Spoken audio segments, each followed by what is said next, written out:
Primero quiero comenzar con una afirmación. El fenómeno de las sectas como fenómeno sociológico no existe en la época bíblica. En la época bíblica tenemos grupos o movimientos que están asociados a distintos estamentos de la sociedad israelita antigua, como puede ser los círculos proféticos o los círculos asociados al rey, al palacio, o los grupos asociados al mundo sacerdotal.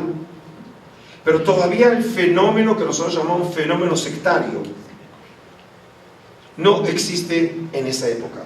Podemos ver algunos elementos que luego aparecerán dentro del mundo sectario, pero también existen las sectas. Ese fenómeno por el cual un grupo minoritario, porque la secta siempre, por definición, tiene que ser un grupo pequeño, porque cuando la secta asume grandes dimensiones, se transforma en mayoría, pasa a ser una iglesia, como pasó por ejemplo con el cristianismo, que comenzó siendo una secta y finalmente terminó siendo una religión universal.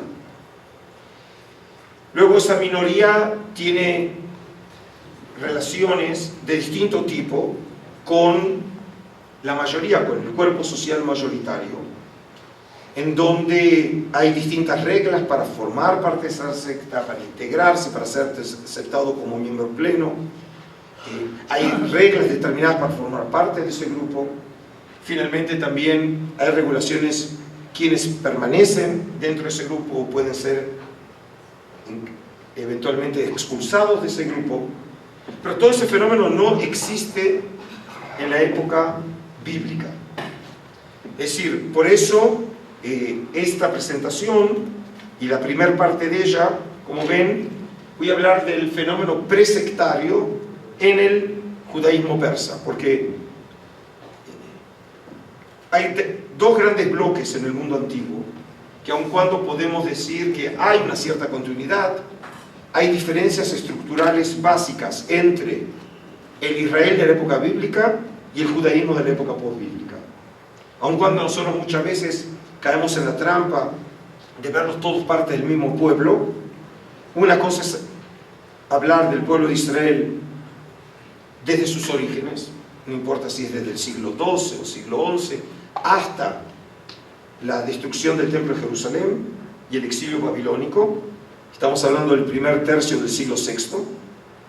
Y lo que sucede con ese pueblo en la segunda mitad del siglo VI, que es un punto de inflexión en la historia de Israel. En realidad podemos decir que hace 2500 años somos, en última instancia, consecuencia de los procesos que comenzaron en ese siglo, que es el siglo clave, el siglo VI.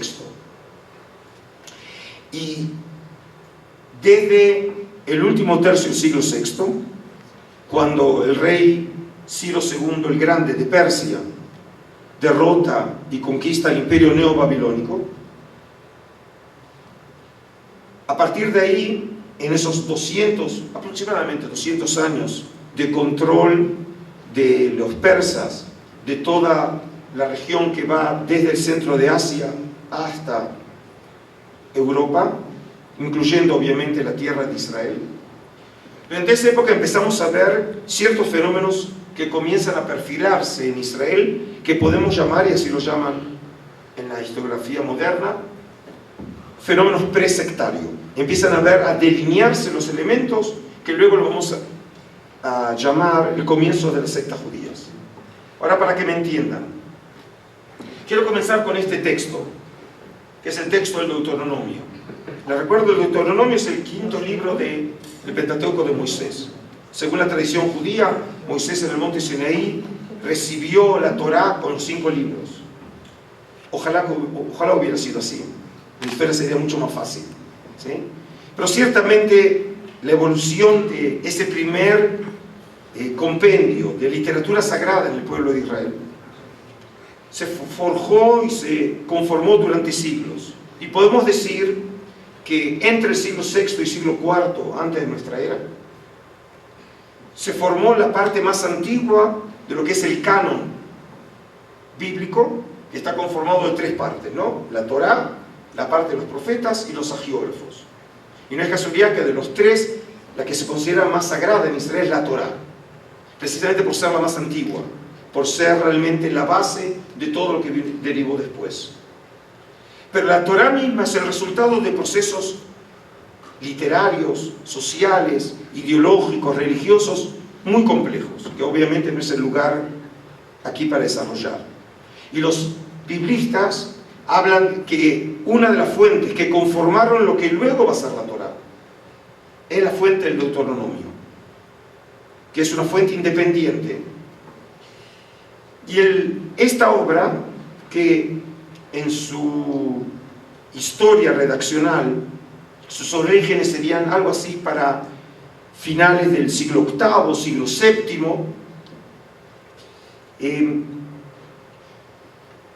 en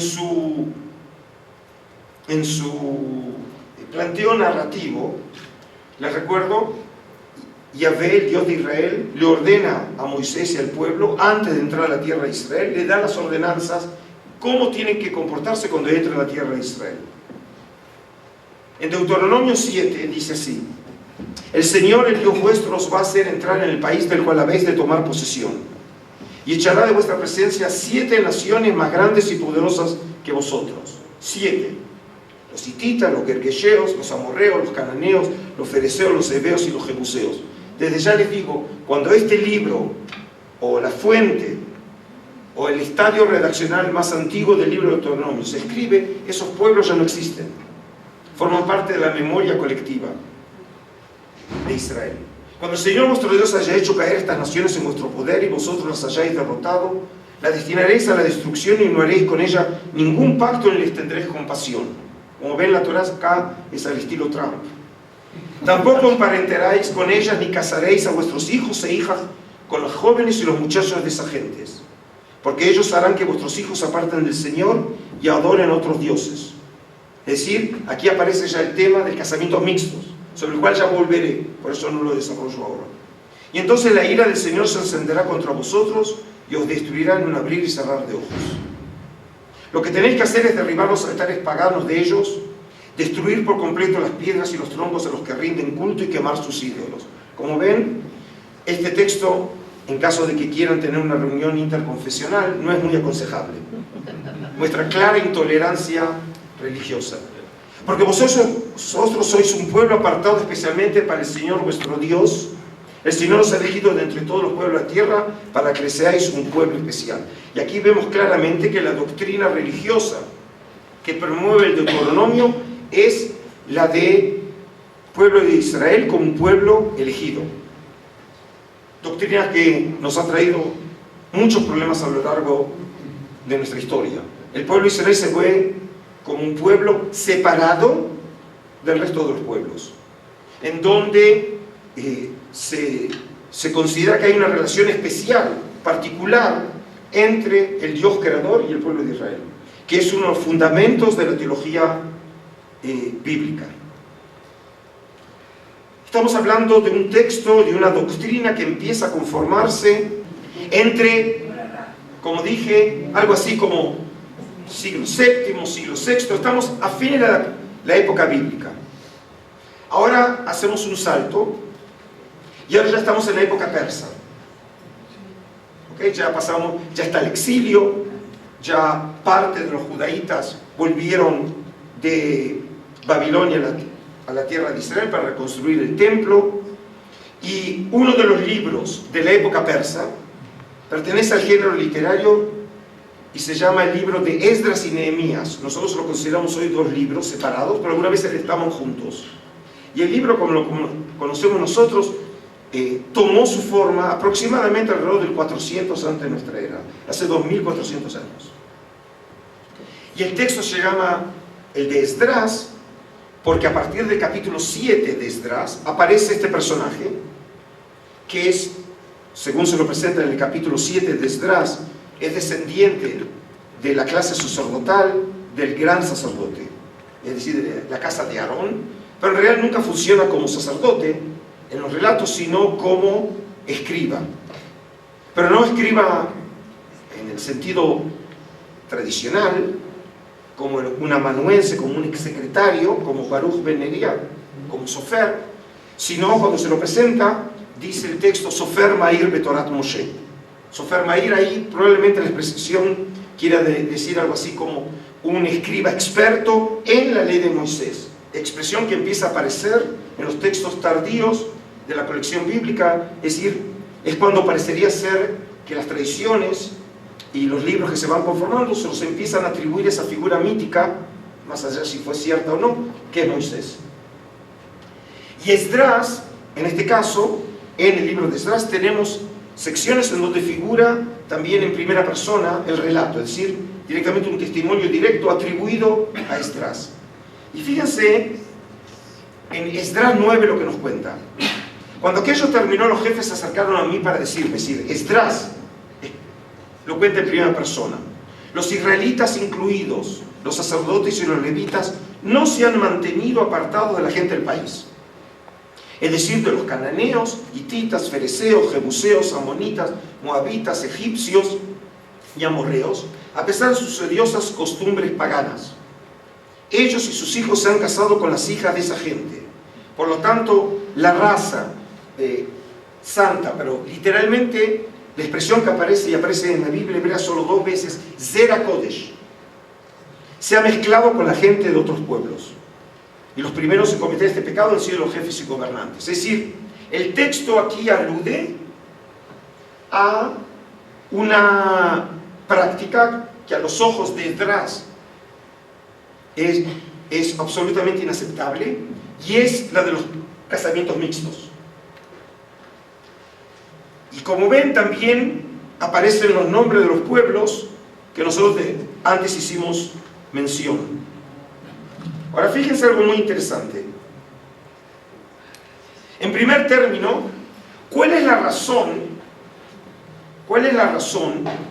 por la cual en ambos casos se prohíbe el casamiento mixto? En el texto del Deuteronomio, es decir, la tradición antigua de Israel, fijaba que la razón era para evitar caer en la idolatría. Porque ellos harán que vuestros hijos se aparten del Señor y adoren a otros dioses. Esa es la razón. La razón es la idolatría. Pero cuando se compara Deuteronomio 7 con Esdras, la razón ha cambiado. La razón ahora es biológica.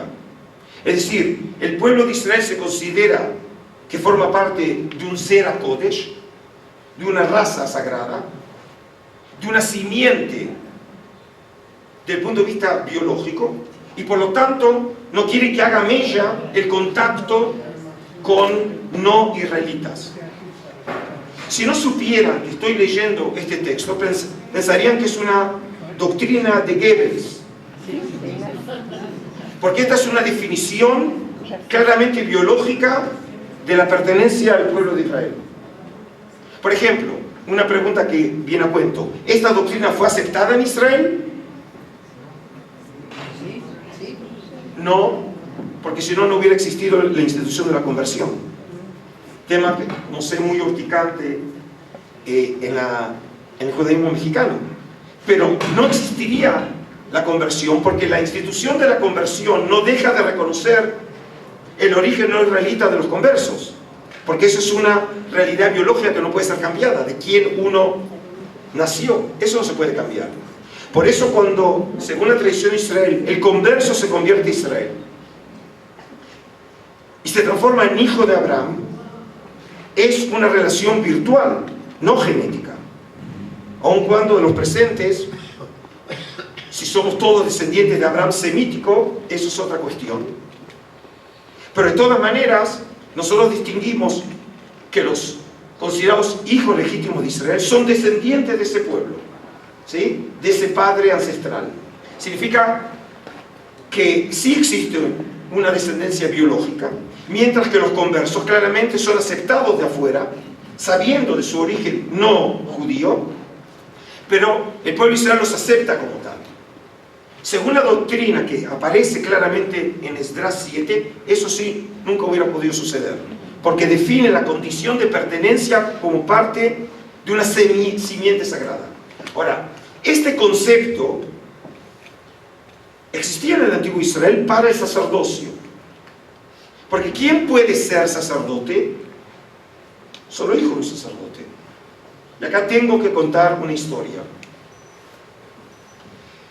Moshe quiere ser Cohen. Y viene el rabino ortodoxo, dice: estoy dispuesto a dar $1 millón al Knis. Lo único que me declare Cohen. Y entonces el rabino se enoja y dice: qué ignorante, ¿no? Y lo saca de patadas. Y dice: bueno, ¿qué me queda por hacer? Voy a ir a un rabino conservador. No sé si una Betel o no, pero... Entonces dice: mire, yo quiero ser, mi sueño siempre fue ser Cohen. Estoy dispuesto a dar $2 millones a la Keilah, pero quiero que me declare Cohen. Y el rabino conservador piensa: bueno, realmente no puede ser Cohen, pero con $2 millones puedo ayudar al colegio y podemos ayudar a las familias necesitadas. Y le dice: mire, querría muchísimo, pero según la halajá no se puede. ¿Y qué le queda? Bueno, la última opción es al reformista. Viene y otra vez dice: ahora estoy dispuesto a dar $5 millones. Lo único que quiero que me declaren Cohen. El rabino reformista también sabe que el halajá lo prohíbe y que no puede ser. Pero dice: con eso podemos ayudar al colegio y el Beit Knesset. Dice: vamos a hacer lo siguiente. Véngase en Chávez y vamos a hacer una... Y después de la lectura de la Torah lo vamos a declarar oficialmente Cohen. Y así es. Lo llaman a Moshe ben David, sube, lee la Torah y al final lo declara como Cohen a partir de hoy para ser reconocido por Israel. Y todos en el Beit Knesset se levantan y lo aplauden. Bueno, termina todo y él invita a todos a un Kiddush Rabbah. Y al final, cuando todos están yendo, viene el rabino y dice: mire, yo cumplí con lo mío. Le dije que usted iba a ser Cohen y es Cohen, y usted cumplió con su promesa y donó $5 millones a la comunidad. Ahora dígame, ¿por qué tanto quería ser Cohen?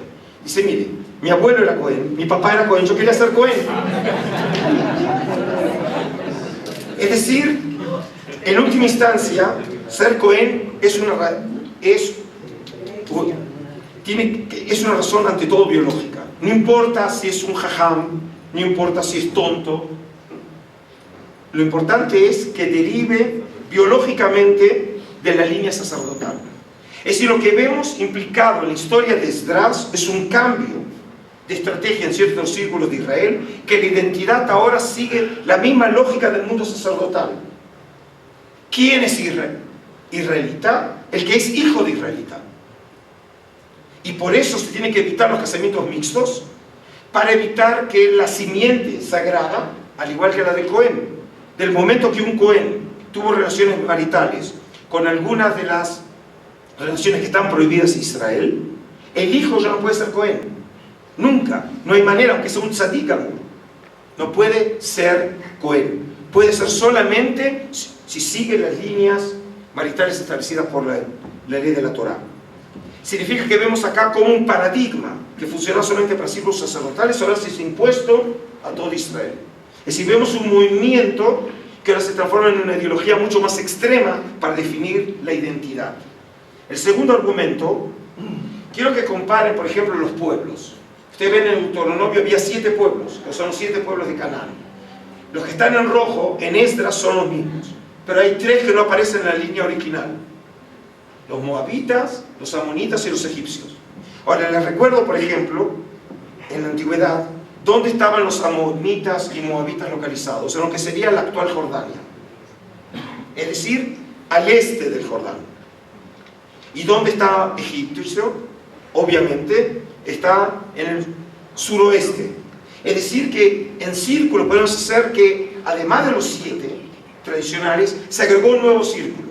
Es decir, nuevamente vemos una línea mucho más extrema que viene a establecer que la prohibición original, que eran solamente los 7 pueblos de Canaán, ahora se ha ampliado. Es decir, vemos un extremismo que aparentemente se origina en la comunidad judía de Babilonia. Es decir, aparentemente, porque eso siempre lo vemos de acuerdo a los resultados. Cuando se trata de explicar por qué el pueblo de Israel, en este caso específicamente los judaítas, que habían sido llevados al exilio, ¿por qué no desaparecen como otros pueblos han desaparecido? Porque la política del transfer, de la transferencia de pueblos que ya había sido ejercida por los asirios. Y así, por ejemplo, los que fueron llevados de la tierra de Israel, del reino del norte de Israel, a Mesopotamia, a Siria, desaparecieron. Siempre hablamos del exilio babilónico, pero hubo un exilio anterior. De ellos no queda rastro en la memoria colectiva de Israel. Mientras que los judaítas, a diferencia de otros pueblos, ellos permanecieron. ¿Qué hicieron ellos? ¿Cuál fue la fórmula de ellos que funcionó a diferencia de otros pueblos? Lo que vemos es que hay una ideología claramente de aislacionismo, que es la reflejada precisamente en la ideología de Esdras, porque Esdras viene de Babilonia, y por eso su exigencia de aislarse del resto de pueblos, que los casamientos sean dentro del pueblo, y que se mantenga en este caso lo que queda implicado, que es la pureza de simiente. Ahora, esta clara ideología lo vemos reflejado, por ejemplo, en el profeta del exilio, que es Ezequiel. Les recuerdo en los últimos capítulos del libro de Ezequiel, 40 y 48 de Ezequiel, él tiene una visión que se conoce como la restauración de Israel.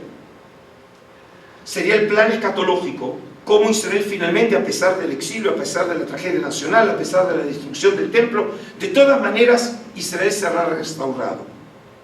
Y entonces en los primeros capítulos, del capítulo 40 al capítulo 43, se describe un edificio, que es ese futuro templo, lo que llamamos el templo escatológico, y luego también en la visión de Ezequiel, en el capítulo 43, ve que la gloria de Yahvé, Kvot Adonai, va a llegar finalmente al templo. Y a partir del capítulo 44, describe el servicio de los Kohanim, de los sacerdotes, en el templo de Jerusalén. Y fíjese lo que dice, yo lo marqué en rojo, las secciones que son relevantes para este encuentro. Por eso yo, el Señor, digo, no entrará en mi templo ningún extranjero que no lleve en su mente y en su cuerpo la marca de mi pacto, ni siquiera un extranjero que viva entre los israelitas. Y luego dice quién sí. Los sacerdotes levitas descendientes de Tzadok que continuaron prestando servicio en mi templo, cuando los israelitas se apartaron de mis caminos, sí podrán acercarse a mí para servirme. Ellos podrán presentarse ante mí para ofrecerme la gracia y la sangre de los sacrificios. Y si el texto dice quién sí, y el texto dice quién no. ¿Quién no tiene lugar en el templo, en el futuro templo? Los extranjeros. Ahora, como ustedes bien saben, ninguna legislación prohíbe algo que no sucede. Es decir, la legislación, cuando trata un caso, es porque existe esa posibilidad o porque sucede en la realidad. Significa que el texto está aludiendo a un fenómeno que nosotros comenzamos a ver en los textos tardíos, precisamente de la época persa o del comienzo de fines del exilio, en donde los goim, los no israelitas, empiezan a interesarse en el pueblo de Israel. Y este es un fenómeno que va a caracterizar al pueblo de Israel en la época del Segundo Templo. El interés por lo judío, porque es un pueblo diferente, tiene prácticas diferentes, tiene doctrinas diferentes, y eso atrae a los no israelitas. Todavía no hablamos de conversión, la institución todavía no existe. Todavía no hablamos de un mecanismo de misión, de tratar de atraer a los paganos al redil de Israel. Pero parecería ser que hay realmente un interés. Y este texto de Ezequiel parecería reflejar que hay, y yo sé que no me van a creer, había polémicas entre los judíos hace 2000 años atrás. Difícil de creer, ¿no? Que los judíos no se pongan de acuerdo. Es decir, y la pregunta era, ¿qué política o qué actitud hay que tener hacia los extranjeros?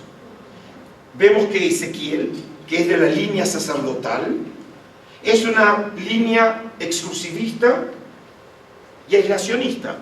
El templo de Jerusalén está solamente para los descendientes de Tzadok y no hay posibilidad de pensar en la entrada de extranjeros. Y la pregunta es, ¿a quién se le puede ocurrir pensar que extranjeros pueden entrar en el templo? El templo es solamente para los israelitas Y obviamente en el servicio solamente pueden ser los Kohanim.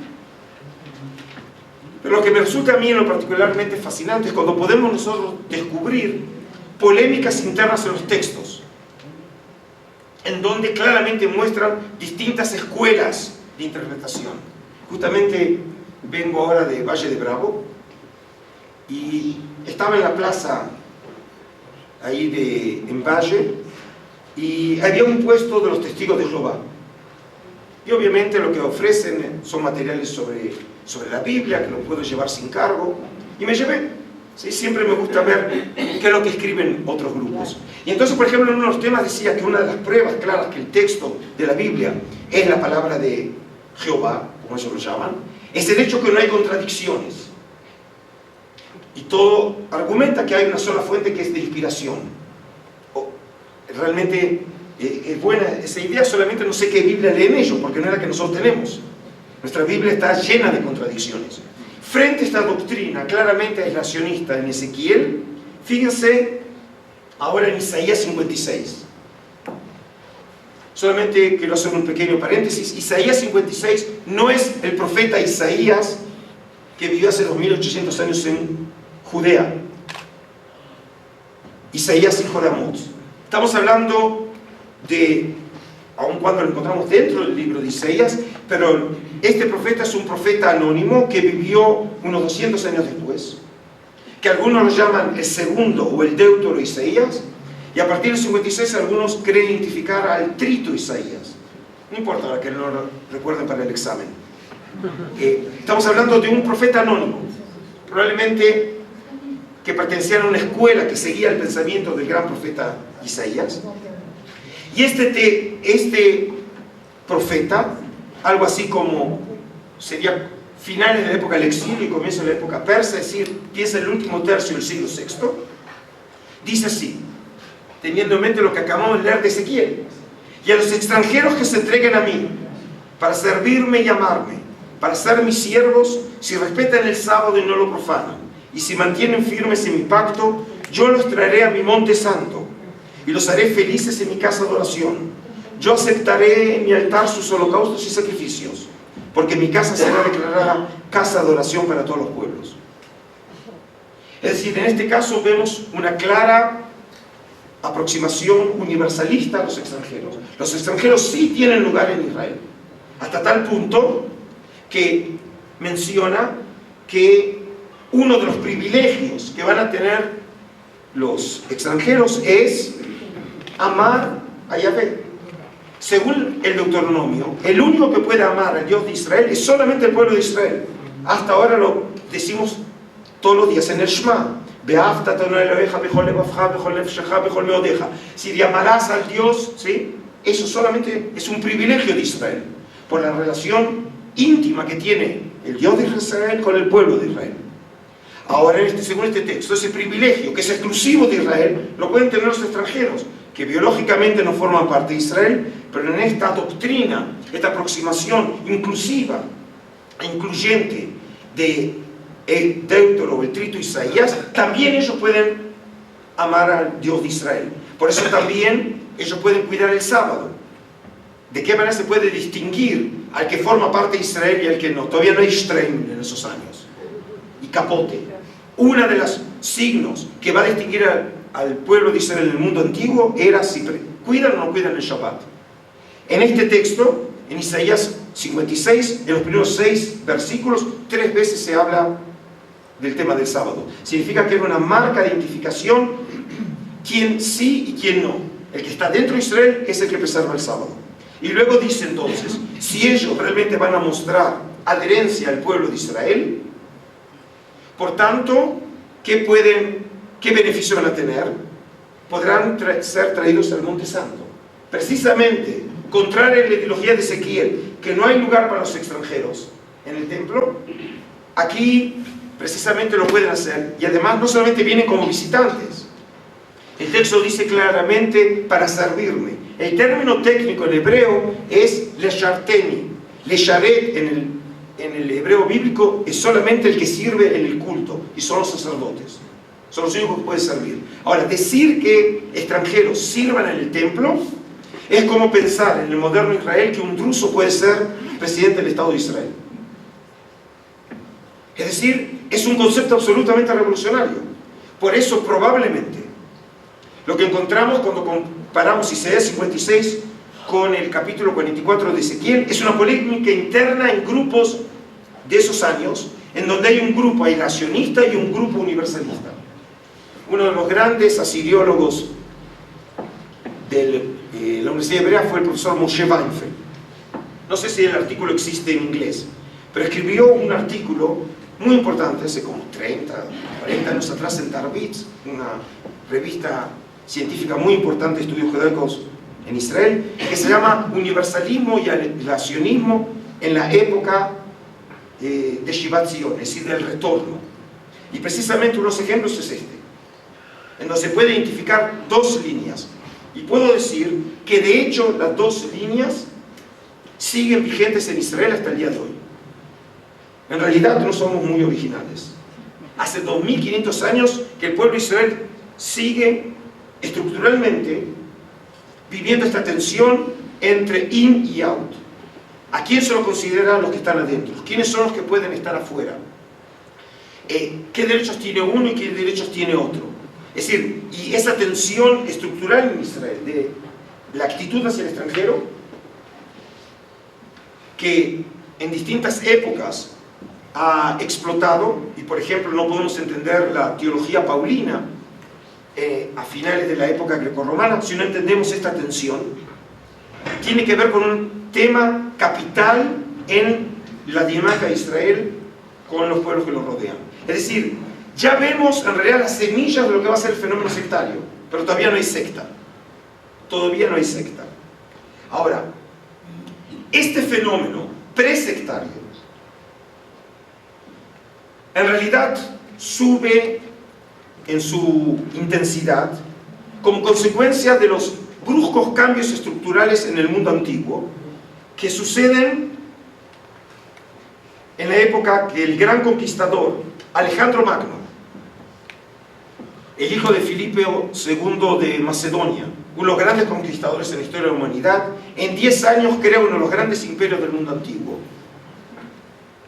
Incluso hoy en día lleva varias horas de avión para viajar desde Grecia hasta Afganistán, al centro de Asia, y de ahí hacia Etiopía en el sur de Egipto. Es decir, piensen en el tamaño y buena parte del globo terráqueo. Es el gran imperio de Alejandro Magno. En 10 años, con las falanges, que eran los soldados del ejército, una formación que funcionaba como si fuera el tanque moderno. En 10 años conquista todo el Oriente, derrota a Darío III, el gran rey de Persia, y conquista ese mundo. Ahora, Alejandro Magno es uno de los grandes conquistadores, como lo hubo en épocas anteriores. Ciro el Grande también fue un gran conquistador, pero hay una diferencia fundamental. Él cambió las reglas del juego. Y él crea un nuevo concepto de imperio que no había existido en la historia de la humanidad. Y se puede definir solo con un término: el oikumene. Oikos en griego significa casa. Y ustedes conocen este término en el uso moderno de ecumenismo.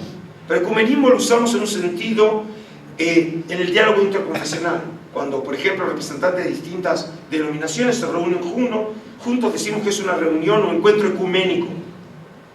Pero en el sentido original, o ecumene, es lo que sería hoy el concepto de aldea global. Por primera vez en la historia, y ese fue el concepto imperial de Alejandro Magno, hay un intento de reunir dos civilizaciones, el occidente y el oriente, creando lo que alguna vez estudiaron ustedes en la prepa, que es el concepto del mundo helenístico romano. Ahora, ¿qué tiene diferencia ese mundo con el mundo anterior? Por ejemplo, Israel, del momento que nació como nación, fue siempre un pueblo que vivió en el oriente, y por eso, para poder entender la religión israelita en sus comienzos, en la época bíblica, tenemos que estudiarlo en el contexto del oriente, sea la estructura de gobierno, sea la religión, sea el culto, sea la literatura o el pensamiento, los referentes son Egipto, Canaán, Babilonia, y por lo tanto tenemos que ver en el contexto del Oriente la civilización de Israel. A partir de la conquista de Alejandro Magno, es decir, el último tercio del siglo IV, todo el Oriente, incluyendo Israel, cambia de juego, porque ahora formamos parte del Oriente de una civilización mucho más grande, que es no solamente el conquistador, sino que es diferente, que es Occidente. Por ejemplo, en ese mundo, el Oriente ahora se ve expuesto a nuevos logros culturales que no existían en el Oriente. La polis, algunos lo estudiaron, ¿sí? La ciudad-estado griega. Es un nuevo concepto que no existía en la antigüedad. Por ejemplo, el concepto de filosofía. Alguna vez me imagino que se cruzaron, sea en las prédicas de los rabinos o en los estudios de ustedes o en las lecturas, el concepto de la filosofía judía, ¿no? Ahora, el pueblo de Israel nunca produjo filósofos. Fue siempre el resultado del encuentro con Occidente. Hay pensamiento profundo en Israel, que ya lo encontramos en la Biblia hebrea, pero no hay filosofía en el sentido técnico. Porque la filosofía es una manera de pensar que lo descubrieron los griegos. Alguna vez oyeron el concepto de presocráticos, Anaximandro, Parménides, ¿sí? Ellos son los que trajeron al mundo ese nuevo concepto, y luego los grandes filósofos, como Sócrates, como Platón, como Aristóteles. Por cierto, Aristóteles fue el maestro de Alejandro Magno. Por eso, a pesar de que hablamos de la filosofía china o la filosofía oriental, no hay filosofía en el término específico. Es un mundo prefilosófico. Hay un libro clásico, si fuera un buen docente lo mandaría a leer bibliografía o a preparar la bibliografía, ¿sí? Pero un libro clásico que se llamó en español El pensamiento prefilosófico. Lo escribió una pareja de los Frankfurt, de los estudios orientales de Chicago. En inglés se llamó Before Philosophy. Y precisamente analiza el pensamiento de Mesopotamia, de Canaán, de Israel, antes del nacimiento de la filosofía. Cuando Oriente entra en contacto con Occidente, empezamos a encontrar en Oriente filósofos. Por ejemplo, el gran filósofo de Israel, Filón de Alejandría. Pero Filón de Alejandría se formó en la gran ciudad de esos años, la Berlín, ¿no?, del siglo XIX. En la antigüedad era Alejandría. Filón de Alejandría, por ejemplo, según nosotros entendemos, no supo hebreo, pero sabía griego, se había formado en la filosofía platónica, y por eso todo su aporte a la historia del pensamiento de Occidente es a partir de la filosofía, comprometido con Israel, pero es un pensamiento filosófico. Y luego, por ejemplo, pienso otro gran de los grandes, como el Rambam. El Rambam no estudió filosofía estudiando Talmud o el Alajá, sino descubriendo la filosofía árabe. Por eso el Moreh Nevuchim, el gran texto filosófico, lo escribió en la lengua técnica filosófica, que es el árabe. Y luego en el siglo XIX, como el gran Hermann Cohen, ¿sí?, lo estudia en el encuentro con el pensamiento alemán. Es decir, siempre el encuentro es con Occidente. Es decir, vemos cambios fundamentales en Oriente como fruto de ese encuentro con Occidente.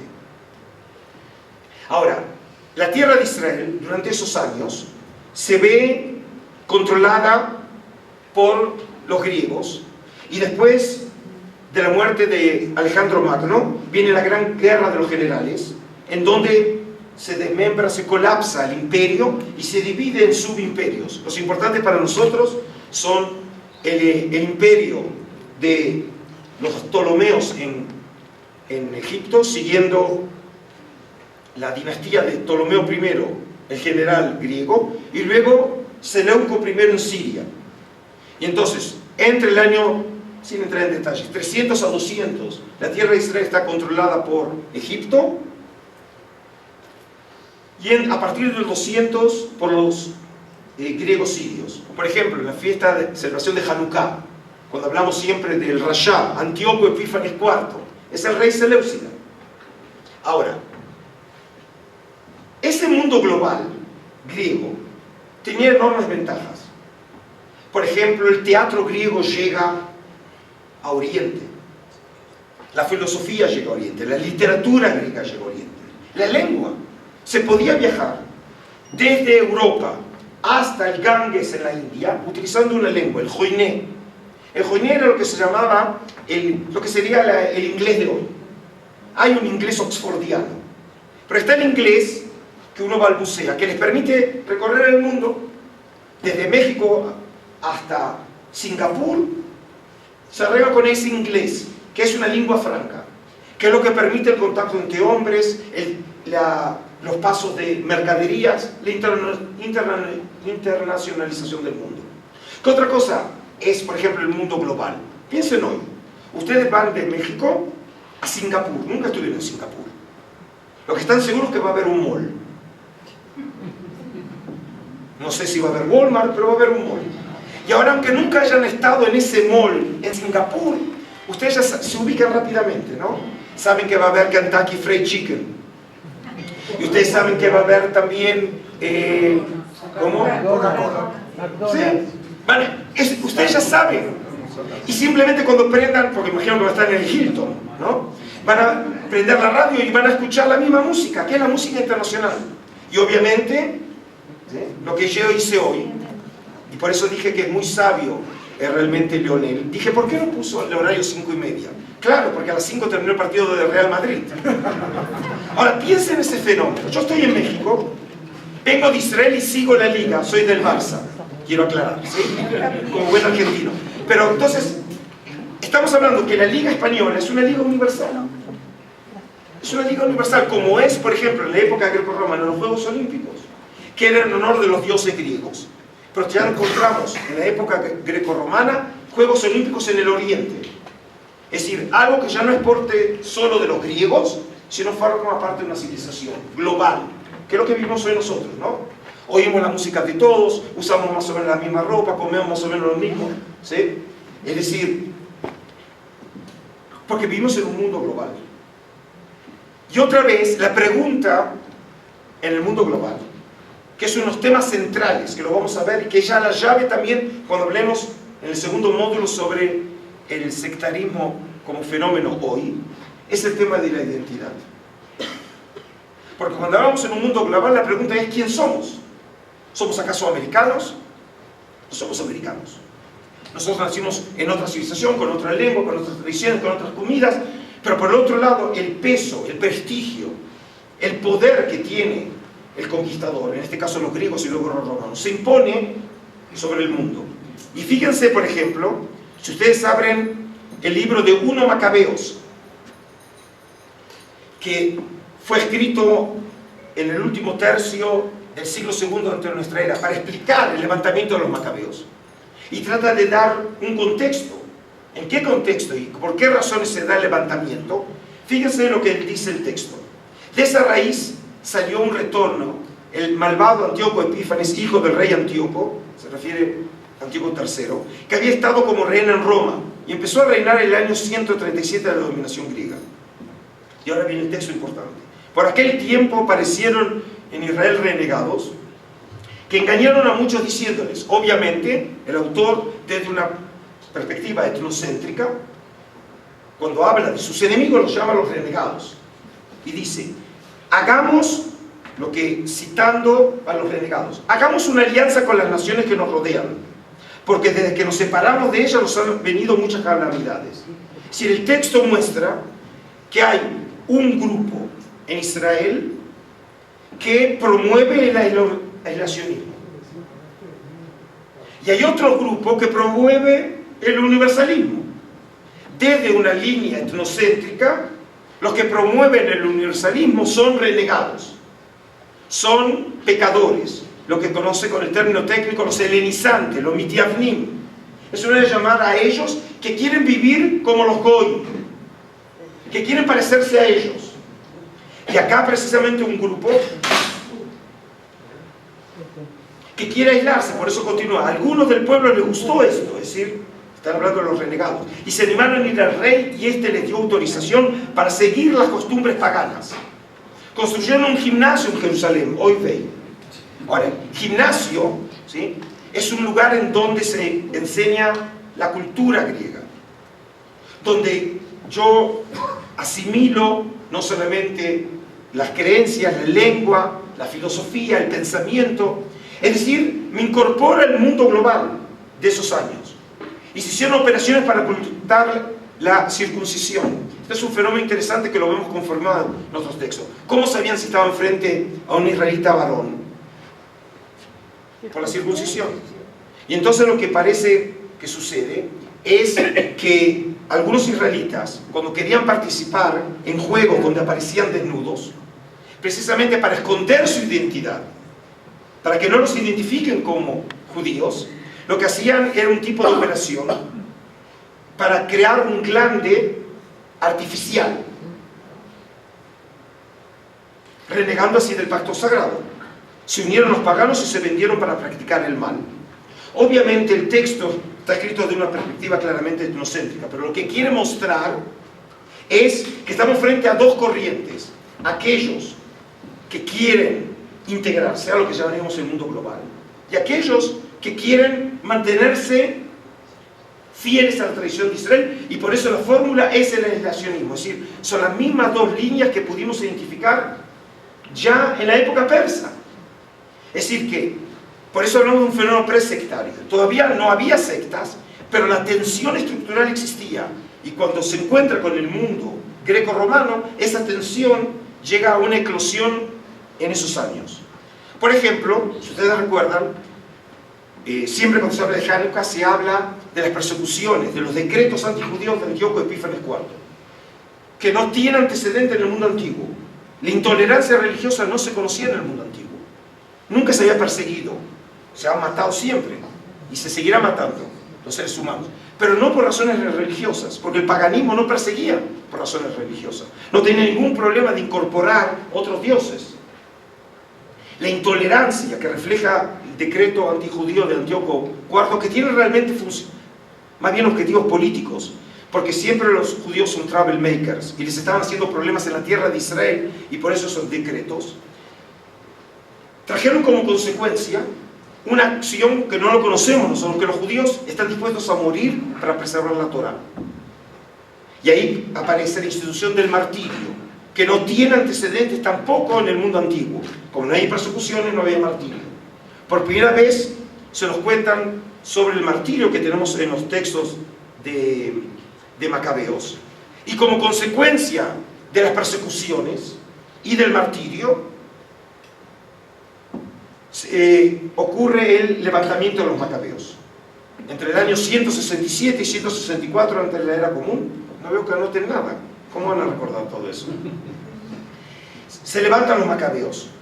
Y a partir de ahí, desde mediados del siglo II hasta mediados del siglo I, es la única época, aproximadamente unos 100 años, de independencia política en la tierra de Israel. Es decir, desde comienzos de la época persa hasta esos momentos, siempre Israel había estado dominado por imperios, sean los persas, sean los griegos, de la casa de los seleucidas, o la casa de los ptolomeos, pero siempre, y después de ello van a ser por los romanos.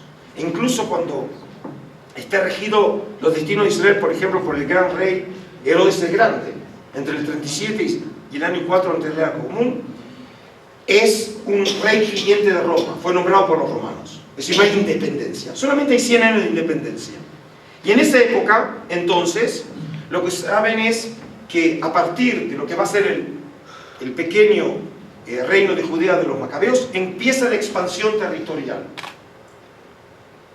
Y esa expansión territorial lo que hace es que pueblos paganos ahora formen parte del territorio de Israel. Y por eso, por primera vez en la historia oímos, y eso lo sabemos por Flavio Josefo, de un fenómeno cultural que no lo conocemos antes, la imposición a fuerza de la circuncisión. Porque el objetivo de los macabeos era que ellos se veían como los continuadores de la casa de David, aun cuando ellos eran de estirpe sacerdotal. Querían llevar los límites a los límites históricos del reino de David, y por lo tanto la tierra de Israel tenía que estar libre de impurezas y de paganos. Por eso la opción era o se convertían o los echaban. De ahí tenemos que Herodes el Grande, de origen edomita, es ya judío, porque generaciones anteriores se habían convertido, porque no tenían otra opción, si no los echaban, al judaísmo. Es decir, tenemos una política, por un lado parece aislacionista, pero una de las cosas que caracteriza a los macabeos es la real política.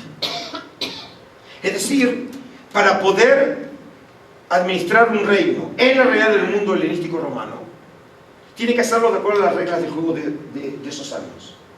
Y de hecho vemos que por un lado los macabeos tratan de preservar la identidad, pero por otro lado quieren integrarse a ese mundo, porque tienen que tener un ejército, porque tienen que tener también relaciones comerciales, porque, por ejemplo, para poder comerciar con el mundo greco-romano hay que hablar la lengua internacional, que es el griego.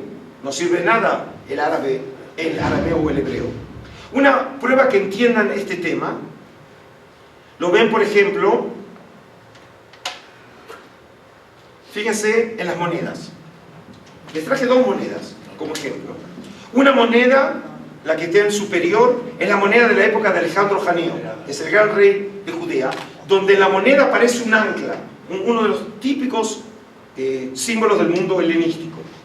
Mientras que la moneda de un descendiente de la casa de los macabeos, Matitiao Antígenos, que era el rival de Herodes el Grande, como más o menos todos los terminó asesinando, aparece la menorá. Ahora, la menorá no es un símbolo judío en esos años, es el símbolo del templo, porque él era descendiente de la casa de los sumos sacerdocios y por eso era el legítimo líder de Israel. Pero vemos que hay algo propio de Israel, que es el culto, el templo y por lo tanto la menorá, frente a un símbolo pagano. Por ejemplo, antes yo dije el nombre, el rey de Judea se llama Alejandro Janeo. Alejandro no es un nombre israelita. Y en las monedas, por ejemplo, que se encontraron de la época de Alejandro Janeo, él era Basileus, el rey, y por lo tanto tiene un nombre griego, Alejandro, pero tiene un nombre hebreo y se llamaba Jonatán, y era sumo sacerdote. Es decir, vive en dos mundos. Y ese fenómeno de la onomástica también muestra la posibilidad de compartir mundos. Por ejemplo, mi paradoja es que en la comunidad judía en Buenos Aires yo soy Zeev y en Israel soy Adolfo. Incluso me han preguntado en Israel si no tengo un nombre hebreo. Claro que lo tengo, ¿sí? Pero como yo llegué a Israel con mi pasaporte, ¿sí? Mis trámites eran de acuerdo al documento oficial que tenía hasta que fui ciudadano israelí. Y después ya me quedé, yo soy Adolfo, ¿sí? Entonces en Israel soy Adolfo y cuando alguien me llama por teléfono Zeev tiene que ser de Argentina, porque en Israel no saben que me llamo Zeev, ¿sí? Es decir, el hecho de tener dos nombres es también pertenecer y participar de mundos, que es lo que caracteriza a este mundo de los macabeos. Fíjense, para ir terminando este módulo, fíjense las tumbas que encontramos de esa época. Son tumbas típicas del mundo grecorromano. Por ejemplo, estas están ubicadas en lo que se llama el Valle del Cedrón, ¿sí? Esta de la familia sacerdotal de Hazir, ¿sí? Pero fíjense, es de la familia sacerdotal, pero la manera de enterrar es la típica de esos años. Es decir, tenemos un mundo que trata de vivir con una de las piernas en el mundo judío, preservar la identidad, la pureza. Por ejemplo, la práctica de no representar en el arte judío esos años el arte figurativo. No hay arte figurativo desde la época de los macabeos hasta el final de la época herodiana. Es decir, el arte de esos años es un arte que utiliza un arte geométrico, se representan, por ejemplo, edificios, se representan, por ejemplo, motivos florales. No hay representación de hombres y animales, siguiendo una interpretación muy estrecha de la producción bíblica y no a las imágenes, cosa que no sucedió antes en Israel e incluso después de Israel. Basta simplemente ver los mosaicos de las sinagogas en la época rabínica. Pero en la época de los macabeos es una manera extrema de claramente delimitar los términos de la identidad de Israel de esos años. Pero por el otro lado tenemos, por ejemplo, un florecer de las relaciones con el mundo pagano, el estudio y la literatura griega, que ya existía también en Jerusalén, porque obviamente no había otra manera de administrar el mundo, si no era realmente incorporarse al mundo global de esos años. Y por eso no es casualidad. Solo en esa época tenemos que Josefo, cuando llega a mediados de ese siglo, y en su narrativa es cuando llegó al gobierno de Jonatán el Macabeo, por primera vez dice que hay sectas en Israel. Para esta época existían 3 sectas judías que opinaban diversamente sobre los problemas humanos: la de los fariseos, la de los saduceos y el de los esenios. Los fariseos decían que algunas cosas no todas se deben al destino, otras dependen de nuestra voluntad, que se cumplan o no.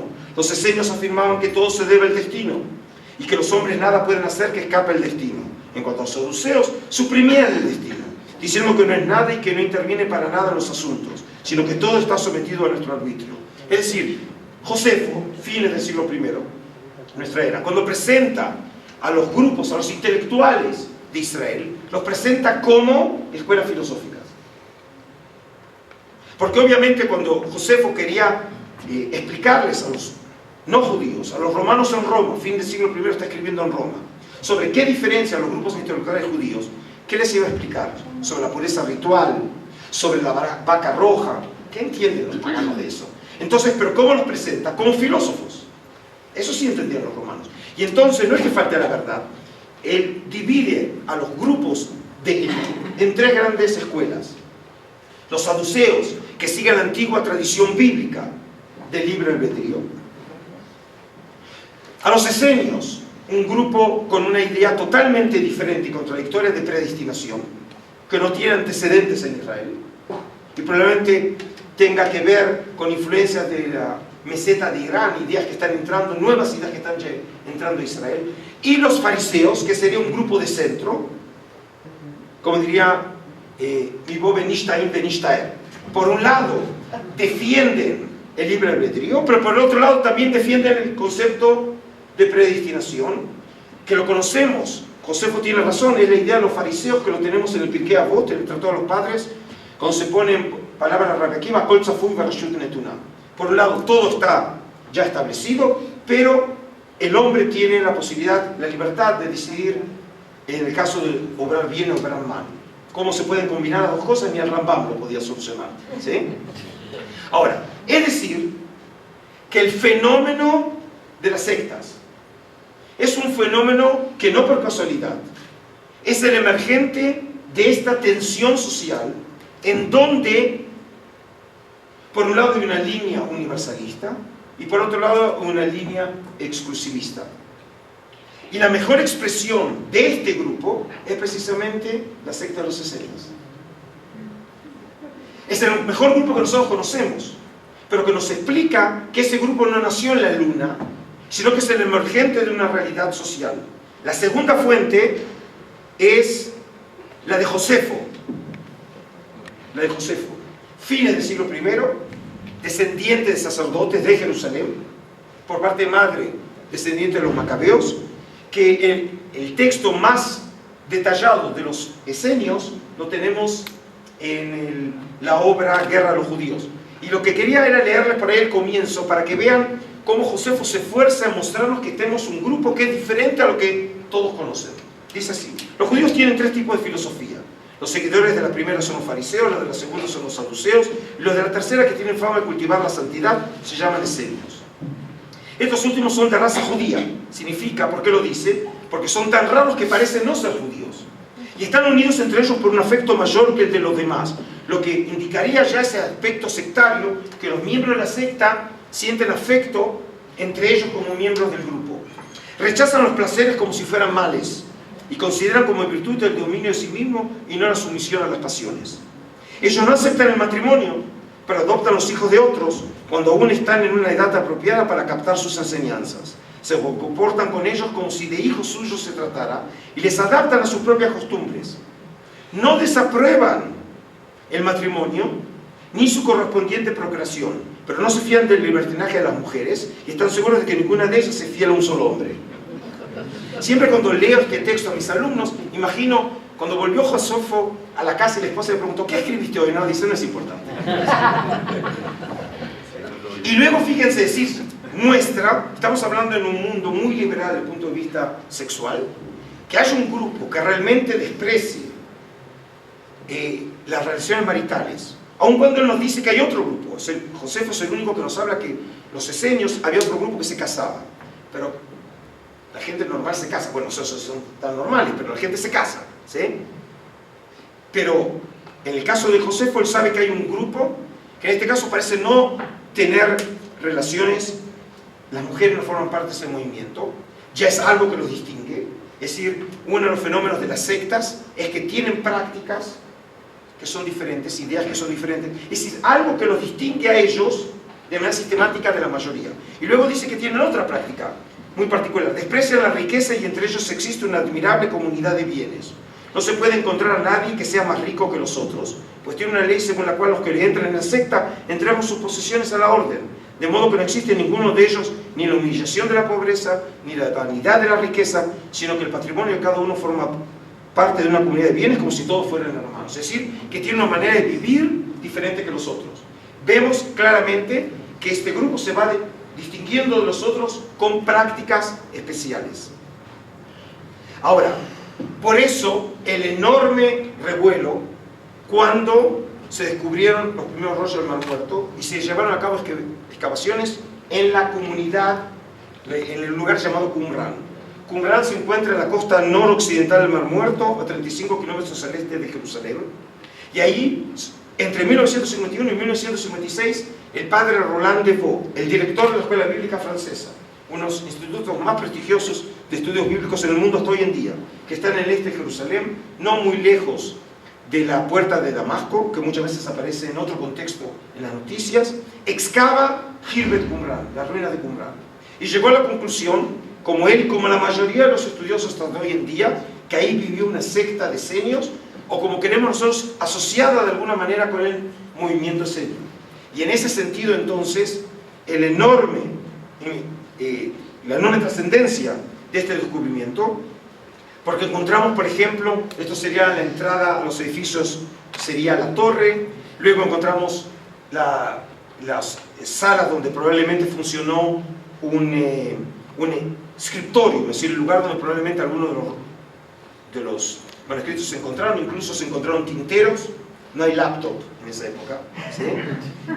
Luego acá ven la reconstrucción del lugar. Luego, por ejemplo, tenemos Qumran en todo particular.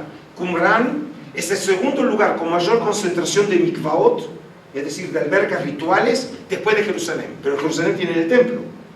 Y obviamente ahí espero realmente que los judíos tengan un lugar para purificarse antes de subir al templo. Acá estamos en la mitad del desierto. 17% de la parte construida es el sistema de aguas, en donde tenemos la segunda mikve, alberca ritual más grande de Israel después de la que está en el sur del templo. La del templo es esta, es la segunda más grande en todo Israel, lo que prueba que el tema de la pureza ritual era importante para ese grupo específico que vivía ahí. Es decir, el tema de la pureza era algo que caracterizaba a los judíos en esa época, pero especialmente este grupo, el que vivía en Qumran, parece haber sido extremo también en su regla de pureza ritual, como también lo sabemos gracias a los rollos del Mar Muerto. Y además de eso, y con eso voy a terminar para cumplir la promesa que eran solamente los otros 10 minutos, este grupo también tiene prácticas muy particulares, como es la comida comunitaria.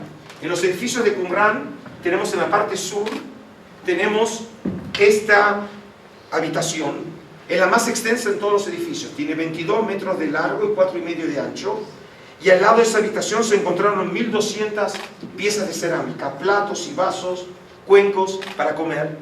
Es el lugar donde se encontraron más piezas de este tipo de material, es decir, de cerámica y piezas realmente para comidas comunitarias en todo Israel. Significa que el tema de la comida comunitaria era central, el vivir en comunidad. Era un grupo que viven entre ellos, con prácticas propias de ellos, y además de eso, les voy a mostrar acá las imágenes, ¿sí? Es decir, probablemente comían, los miembros plenos de la comunidad comían juntos, solamente cuando uno llegaba a ser miembro pleno de la comunidad, y sabemos que más o menos el proceso era de 2 a 3 años, y una vez que eran aceptados como miembros plenos, podían comer dentro de la comunidad. Es decir, que finalmente tenemos un grupo que no solamente tiene prácticas especiales, sí, sino que también viven en un lugar aislado, como es pleno desierto. Es decir, el aislamiento era parte de esta ideología, porque precisamente consideraban a Israel como los hijos de la oscuridad, ellos se consideraban como los hijos de la luz, estaban en polémica con Jerusalén y con el templo, y precisamente no querían compartir con nadie que fuera del mundo de la oscuridad. Ellos quieren estar entre ellos porque son los verdaderos hijos de Israel.